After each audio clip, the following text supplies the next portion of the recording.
So you've started to go to open houses, but what do you need to know? Today I'm gonna go over the 5 questions that you need to ask in an open house. I'm also gonna tell you the #1 mistake that buyers can make that will cost them the home.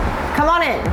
I'm Ruth Krishnan, and I'm founder of the Krishnan team, and we've been helping buyers and sellers for over a decade make a smooth move in or out of San Francisco. I'm here with my business partner, Lauren Nuchel, and if you have any questions, feel free to text us at this number right here, and we'd be happy to get right back to you. Now let's jump in. So the first thing that you want to do when you go into an open house is be friendly. Introduce yourself to the listing agent. Tell them who you are, tell them who your agent is, and just start there. The first question that you may want to ask the listing agent is, are their disclosures ready yet? So often they'll give you a high-level review when you ask that question. They might say the roof is 20 years old and might need replaced. They might say there's a construction project that's going to happen next year that's going to block all your views. Like, hopefully not.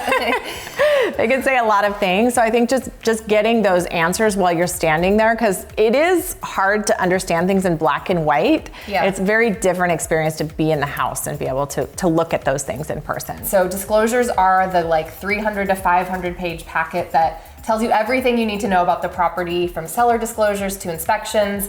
Sometimes they're ready up front, and sometimes it takes the listing agent a few days to have them prepared. So just asking if they're available yet for your agent to get in contact and get those disclosures. So what are some things that you may find in disclosures? I think asking about the pest is really important, because I feel like in that pest inspection, as you know, a lot of times there's not any photos in there. So it's there's this $15,000 call out, but what does it look like? Yeah.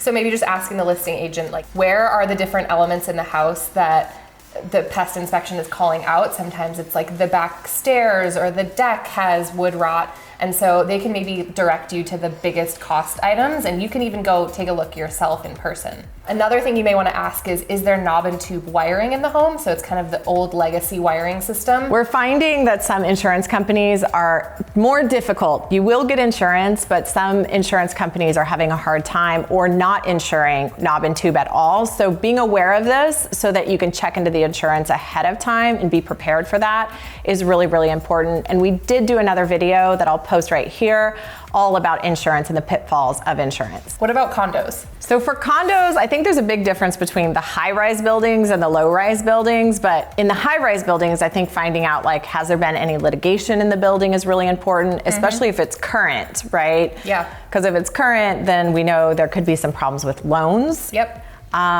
In the smaller buildings, we don't see a lot of litigation, but if it was there, you'd certainly want to know about it. Maybe about HOA dues, special assessments, I think are really important. Again, in the bigger buildings, we see special assessments more formal, right? In a small condo, we actually see special assessments sometimes as just an everyday part of life, because people are kind of paying as they go, and that's how they get that $250 HOA fee. One other thing you may want to ask is do you know anything about the neighbors? So if it's a 2-unit building, you're going to be super cozy up with those people making all the decisions together. Hopefully. Yeah, cozy and having a good time. But sometimes listing agents won't share that, or they don't know the information. But it's always nice to ask and see what kind of they offer up to you. You might be surprised about the things that a listing agent will accidentally tell you. Yeah. So sometimes I'm a little shocked at things that they share. So just asking questions is important. So next up, let's head over into the dining room, and we're going to talk about offers.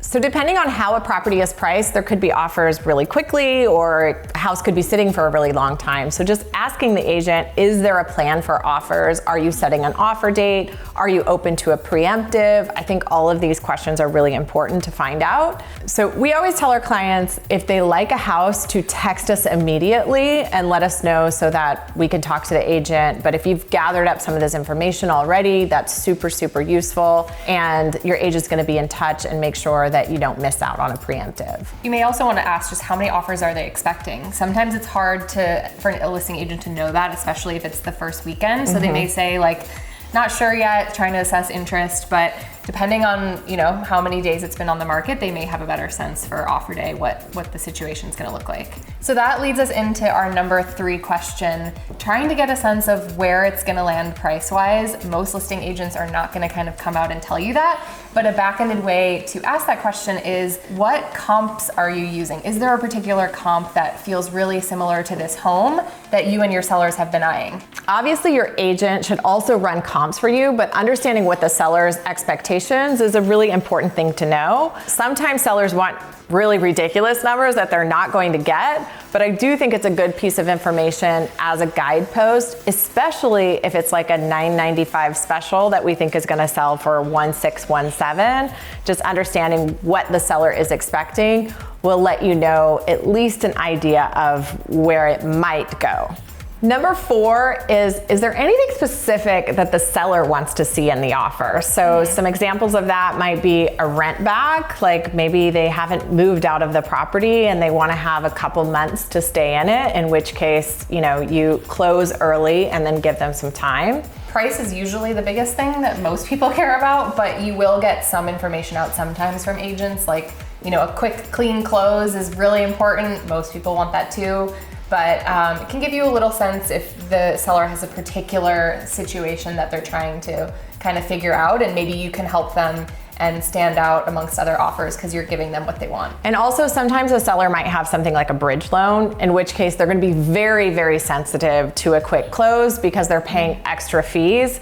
Everybody just wants to close quick and get their money and move on with their life, but there are certain instances where that quick close is really providing them like an even further like sense of peace. The number 5 question is, why are the sellers selling? We think that's probably one of the most common questions that buyers are asking. Why do you think that is, Ruth? I think sometimes they're just a little nosy. Yeah. I think other times they're really curious. Yeah. And I think other times, sometimes buyers look at like how long a seller has owned the property, and it's like 4 years or something, and they're shocked that they would move so quickly, and so they're like, what's wrong with the house? There must be something that they didn't like about living here. But the reality is, in San Francisco, people are owning their homes for like 5 to 7 years, so it's pretty common for that turnaround to happen decently quickly. And then obviously there's seller disclosures as well. So yes, they have to disclose anything that is material, but they're probably not going to tell you that they absolutely hated the floor plan.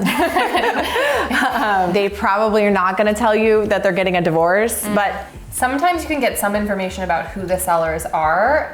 We have a lot of buyers who do their own insider research on who the sellers are and try and collect some of that information to see if they have anything in common with them. Oftentimes buyers are writing love letters to the sellers and trying to incorporate the knowledge that they have about their situation, or again, something that they have in common. Without hopefully being too creepy. Yes. So with that, let's go outside and we're going to tell you the number 1 mistake that you can make at an open house that could cost you the house. So the number 1 mistake that buyers can make is actually not being ready for a preemptive offer. Sometimes you see an open house, you love it, you don't reach out to your agent because you think it's Sunday. I got time. Why bother them on the weekend? And then you tell them Monday morning, and what happens? Someone else has already banged in an offer that afternoon, and it's kind of out of your hands. So the best thing to do is contact your agent, make sure that your agent asks for a disclosure package. The majority of listing agents do want more than one offer. So even if they get a preemptive offer, they're gonna call the agents who have disclosure packages pulled. And when I say agents, that's important, right? Like, what if you don't have one and you've expressed a lot of interest? They are not going to call you.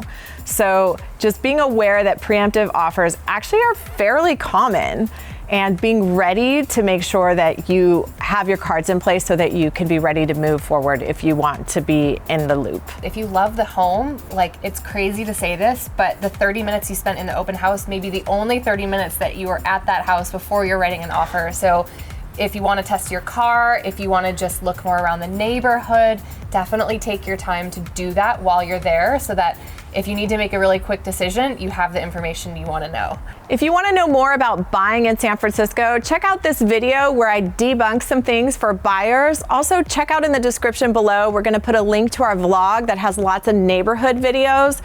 Also, don't forget to subscribe to our channel for more videos like this one. Feel free to let me know if you have any questions in the comments below.